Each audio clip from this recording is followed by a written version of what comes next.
नमस्कार, मैं हूं गीतिका पांडे और आप देख रहे हैं मध्य प्रदेश का number 1 news channel clean news MP. चलिए देखते हैं मध्य प्रदेश की सभी शाम तक की मुख्य खबरें फटाफट अंदाज में।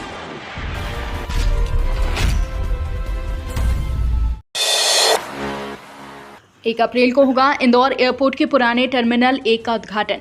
इंदौर एयरपोर्ट पर यात्री दबाव कम करने की दिशा में बड़ा कदम अंतिम चरण में पहुंच गया है। बंद पड़े पुराने टर्मिनल को अपग्रेड कर अब देवी अहिल्याबाई होलकर एयरपोर्ट टर्मिनल 1 नाम दिया गया है। नए नाम का बोर्ड भी लगाया जा चुका है। एयरपोर्ट प्रबंधन की योजना 15 मार्च तक निर्माण और तकनीकी काम निपटाकर 1 अप्रैल से यहां परिचालन शुरू करने की है।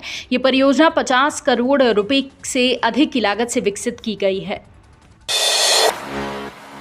सरकारी कर्मचारियों को मार्च में मिलेगी गुड न्यूज, बढ़ेगा महंगाई भत्ता। केंद्र सरकार द्वारा साल में 2 बार केंद्रीय कर्मचारियों और पेंशन भोगियों के महंगाई भत्ते और महंगाई राहत की दरों में संशोधन किया जाता है। नई दरें जनवरी और जुलाई से लागू की जाती हैं। ये दरें श्रम और रोजगार मंत्रालय द्वारा जुलाई से दिसंबर 2025 तक जारी अखिल भारतीय उपभोक्ता मूल्य सूचकांक के आंकड़ों पर निर्भर करती है। श्रम ब्यूरो द्वारा जारी उपभोक्ता मूल्य सूचकांक के छमाही आंकड़ों के आधार पर जनवरी 2026 से 2% महंगाई भत्ता बढ़ने की उम्मीद है, जिसके बाद महंगाई भत्ते के 60% पहुंचने का अनुमान है। ग्वालियर को मिलेगा नया एलिवेटेड कॉरिडोर। स्वर्ण रेखा नदी के ऊपर 293 पिलरों पर तैयार की जा रही सड़क। मध्य प्रदेश के ग्वालियर शहर में प्रदेश की पहली एलिवेटेड रोड का निर्माण तेजी से चल रहा है। दिल्ली की रिंग रोड की तर्ज पर तैयार हो रहा है। ये प्रोजेक्ट राज्य का पहला ऐसा एलिवेटेड कॉरिडोर होगा जो किसी नदी के ऊपर बनाया जा रहा है। करीब 13.85 किलोमीटर लंबी ये सड़क स्वर्ण रेखा नदी के ऊपर 293 पिलरों पर तैयार की जा रही है। ये एलिवेटेड रोड मुरैना रोड के जलालपुर तिराहा से शुरू होकर गिरवाई में शिवपुरी लिंक रोड तक जाएगी। शहर के अलग अलग हिस्सों से कनेक्टिविटी के लिए इसमें 14 लूप बनाए जा रहे हैं। एमपी में हजारों नर्सिंग विद्यार्थियों को राहत की उम्मीद। कॉलेज को संबद्धता के लिए 10 मार्च तक करना होंगे आवेदन। 2026-27 सत्र से इंदौर, धारा और झाबुआ के 25 से अधिक नर्सिंग कॉलेज अब देवी अहिल्या विश्वविद्यालय से संबद्ध होंगे। इस बड़े बदलाव से हजारों विद्यार्थियों को राहत मिलने की उम्मीद है।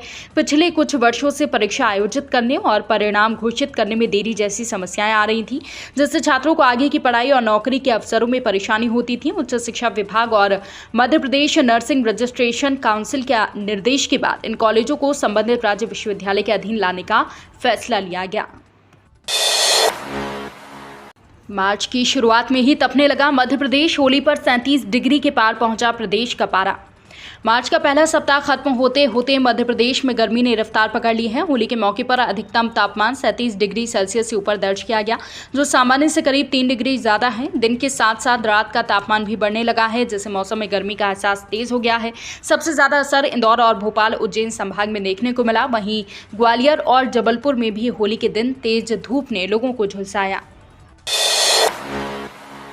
जीतू पटवारी ने पीएम मोदी को लिखा पत्र। एमपी में कृषि तंत्र की बदहाली का आरोप।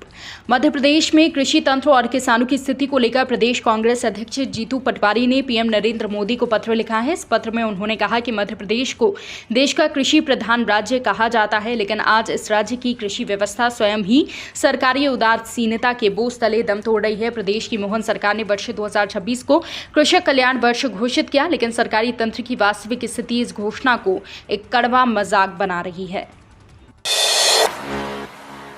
इंदौर की गैर से पहले नगर निगम ने राजवाड़ा मार्ग पर केबल हटाए, सीसीटीवी निगरानी बढ़ाई। रंग पंचमी से पहले इंदौर की पारंपरिक गेर को सुरक्षित और सुचारू तरीके से निकालने के लिए प्रशासनिक तैयारी अब जमीन पर दिखने लगी है। नगर निगम ने गैर मार्ग पर अव्यवस्थित केबलों को हटाने, सड़क के पेचवर्क और बाधक सामग्री को साफ करने का अभियान शुरू कर दिया है, ताकि जुलूस के दौरान भीड़ और ट्रैफिक दोनों का दबाव संभाला जा सके। अगले रविवार प्रस्तावित गेर को देखते हुए मार्ग के अलग अलग हिस्सों में तकनीकी और भौतिक सुधार एक साथ किए जा रहे हैं। 10वीं और 12वीं बोर्ड परीक्षाओं की कॉपियों की मूल्यांकन जारी। मध्य प्रदेश माध्यमिक शिक्षा मंडल की कक्षा 10वीं और 12वीं की बोर्ड परीक्षाएं अपने अंतिम पड़ाव पर पहुंच चुकी हैं। 13 फरवरी से शुरू हुई 10वीं की परीक्षा का आखिरी पेपर 6 मार्च और 10 फरवरी से शुरू हुई कक्षा 12वीं का 7 मार्च को आखिरी पेपर होना है। मंडल ने इस बार रिजल्ट जल्द घोषित करने के लिए परीक्षाओं के साथ साथ 22 फरवरी से उत्तर पुस्तिकाओं की मूल्यांकन का कार्य भी शुरू कर दिया है। 5 से 30 मार्च के बीच चलेगी 20 से ज्यादा होली स्पेशल ट्रेन। होली पर्व पर यात्रियों की बढ़ती भीड़ को देखते हुए भारतीय रेलवे ने बिहार, उत्तर प्रदेश, मध्य प्रदेश, दिल्ली और महाराष्ट्र के रास्ते होली स्पेशल ट्रेन चलाने का फैसला किया है। ये ट्रेनें 5 से 30 मार्च के बीच अलग अलग रूट से चलाई जाएंगी। ट्रेनों के संचालन से यात्रियों को आने जाने में काफ़ी ज़्यादा सुविधा होगी। यात्री रेलवे के आधिकारिक वेबसाइट पर जाकर ट्रेनों का शेड्यूल देख सकते हैं।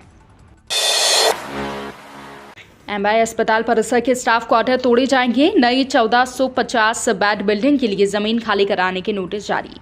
इंदौर के सरकारी एमआई अस्पताल परिसर में बने पुराने स्टाफ क्वार्टर जल्द तोड़े जाएंगे। KEH कंपाउंड दवा बाजार के सामने स्थित इन क्वार्टरों की जमीन का उपयोग एमआई अस्पताल की नई 1450 बेड क्षमता वाली बिल्डिंग के निर्माण के लिए किया जाना है। MGM मेडिकल कॉलेज के डीन डॉक्टर अरविंद ने 2 मार्च को यहां रहने वाले कर्मचारियों को नोटिस जारी कर दिए हैं। नोटिस में सभी क्वार्टरों के आवंटन तत्काल प्रभाव से निरस्त करते हुए उन्हें खाली करने के निर्देश दिए गए हैं। तो ये थी शाम तक की मुख्य खबरें। रोजाना ऐसे ही मध्य प्रदेश से अपडेट रहने के लिए क्लीन न्यूज MP को अभी सब्सक्राइब करें और वीडियो को लाइक करना बिल्कुल न भूलें। धन्यवाद।